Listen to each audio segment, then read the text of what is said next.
Jesus has been described as the Son of God.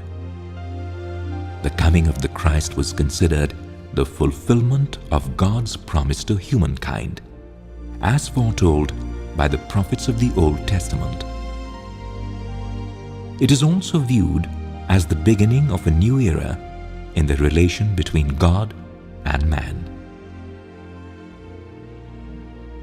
Jesus' public life was very short, a mere 3 years. So it is all the more amazing that he was able to set in motion what represents one of the major turns in human history. He traveled through Palestine with his 12 apostles and delivered his message often through parables. It is indeed moving to read about Jesus as described in the Gospels.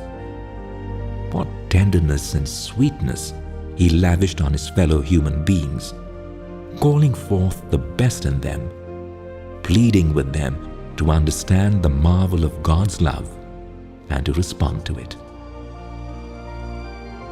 Amongst the many inspiring sermons that Christ gave, the Sermon on the Mount is perhaps the most remarkable. Here we can find the essential themes of the Christian message, such as the equality of all men before God and the essential unity or brotherhood of humankind. According to Jesus, the aim of life is to discover the kingdom of God within oneself and thus become worthy of being accepted into the kingdom of heaven after this life. What makes the Sermon on the Mount such an inspiring part of the religious literature of all time is the underlying message that God is not a distant and indifferent ruler, but rather that He is truly like a Father who cares for everyone and everything, that His love is all-encompassing and can be experienced in the intimacy of every human heart.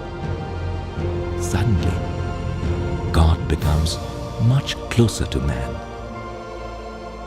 Such a message goes beyond the boundaries of any creed or religion.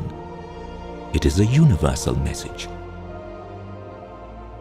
The Sermon on the Mount provides Christ's followers with a law of discipline for growing out of the lower into the higher life. It sowed the seeds of love, sweetness, and humanity.